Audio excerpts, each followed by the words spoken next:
अस्सलाम वालेकुम रहमतुल्लाह। मैं साइम मुस्तफ़ा आप लोगों से यहाँ से मुखातिब बिल्कुल मुख्तसरन अपनी बात रखना चाहूंगा। देखिए, कल एक मूवी यहाँ पे रिलीज हुई है कश्मीर फाइल्स के नाम पे, जिसपे दिखाया गया है कि कश्मीरी पंडित भाई जो यहाँ पे रहते थे कश्मीर में, किस तरीके से वो यहां से निकले थे।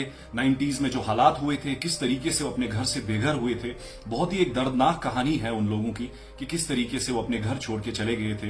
एक इंसान ही एक दूसरे इंसान का एहसास रख सकता है कि जब कोई बेघर होता है तो उस पर क्या बीतती है। हमें कश्मीरी मुसलमान जितने भी यहाँ पे हैं उस चीज का एहसास है कि उनके साथ कैसे हालात हुए, किस तरीके से वो बेघर हुए और किस तरीके से फिर उनको अपनी जिंदगी गुजारनी पड़ी। लेकिन यहां पे मैं एक बात कहना चाहता हूं, जो कि मूवी के डायरेक्टर हैं और जो अनुपम खेर साहब हैं, जो बार बार यहां पे वकील इस टाइम पे कश्मीरी पंडित्स के बनते रहते हैं कि उन पे जुल्म सितम हुआ है। हम बार बार मैं कहता हूं कि हमें उस चीज का एहसास है कि जब एक इंसान घर से बेघर होता है तो उस पर क्या बीतती है। लेकिन मैं यहां पे इनसे पूछना चाहता हूं, क्या इस कश्मीर की कहानी का दूसरा पहलू इनको नजर नहीं आता? क्या जो ये सिक्के के दूसरा पहलू है सिक्के का, क्या वो आप लोगों को नजर नहीं आता? क्या ये आप लोगों को नजर नहीं आता कि ये जो हालात रहे हैं 90 से लेके अभी तक, क्या इसमें सिर्फ एक कश्मीरी पंडित ही के साथ जुल्म सितम हुआ है? क्या यहां पे जो कश्मीरी मुसलमान हैं उन पे हालात जो गुजरे हैं, 1.5 लाख नौजवान, 1.5 लाख कश्मीरी कश्मीर का नजराना जो पेश कर चुका है वो इन हालात की वजह से पेश कर चुका है। यहां पे जो औरतें बेवा हुई है वो इन हालात की वजह से हुई है। यहां पे जो बच्चे यतीम हुए हैं वो इन हालात की वजह से यतीम हुए हैं। और इस टाइम पे मैं फिर से आपको कहता हूं, हमें कश्मीरी पंडित भाइयों का वो एहसास है, लेकिन क्या आप लोगों को इस चीज का एहसास है कि कश्मीरी मुसलमान किस तरीके से इन 30 सालों में अपनी जिंदगी जिया है, किस तरीके से हमने इन हालात का मुकाबला किया है, किस तरीके से जुल्म सितम हम पे यहां पे हुए हैं? आप यहां पे हमें बताइए। अनुपम खेर साहब जो बार बार यहां पे वकील इस टाइम पे बनते हैं कश्मीरी पंडित भाइयों के, मुझे बताइए तब आप कहां थे जब कश्मीरी पंडित भाई यहां से जम्मू चले गए थे? तब आप बॉलीवुड में खुद ऐश कर रहे थे, बॉलीवुड में अपनी जिंदगी गुजार रहे थे,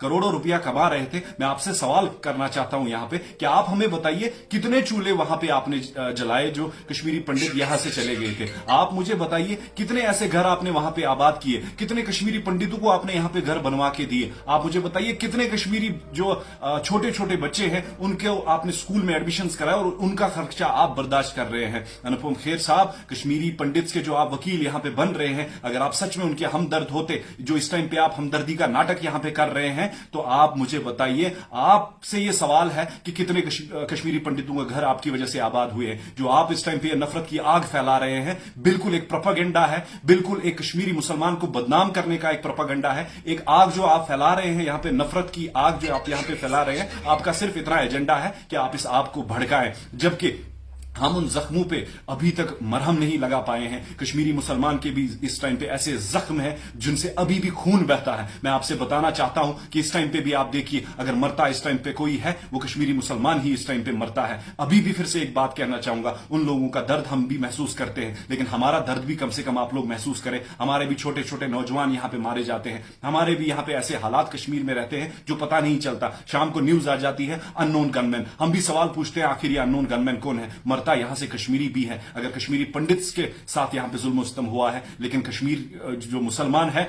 उनके घर भी आबाद नहीं हुए हैं। अगर यहां पे इन हालात जो कश्मीर के हालात रहे हैं, अगर आप कहते हैं कि कश्मीरी पंडित बेघर हुए हैं, हमें उस चीज का एहसास है, लेकिन हमारे पास भी रहा तो क्या रहा? सिर्फ हमारे पास मकान रह गए हैं और कुछ भी नहीं। हमारे घर भी आबाद नहीं हुए हैं। उसके बाद हमारे घरों में भी लाशें देखी है हमने, भी हर गली में, कश्मीर की हर गली में हमने भी खून देखा है। मैं यहां पे सेंसर बोर्ड से ये अपील करता हूं, गुजारिश करता हूं इस चीज की, और हर किसी यहां पे जितने सारे ये वीडियो देख रहे हैं उनसे गुजारिश करता हूं कि यहां पे जो कि सेंट्रल गवर्नमेंट है उनसे आप लोग अपील करें। मैं भी यहां पे अपनी अपील रखता हूं कि इस फिल्म को बैन कर दिया जाए। और दूसरी बात, यहां पे जो ये एलजी एडमिनिस्ट्रेशन है उनसे भी मैं अपील करता हूं कि इस फिल्म को जल्द से जल्द बैन कर दिया जाए हर किसी कोने में। आपने बहुत कोशिश की कि बहुत सारे सेलिब्रिटीज यहां पे इस चीज को प्रमोट करें। मैं आपको एक मिसाल दे देता हूं, कपिल शर्मा शो में जब आपने चाहा था, देखिए वो एक फैमिली शो है, वो एक कॉमेडी शो है जहां पे इंसान बैठता है, देखता है, अपनी गम दफाई करता है यहां पे, लेकिन आप चाहते थे कि वहां पे भी ये नफरत की आग भड़के। लेकिन अफसोस यहां पे आप लोगों के लिए अभी तक आपको इस चीज का एहसास नहीं है, अभी तक आपको इस चीज का एहसास नहीं है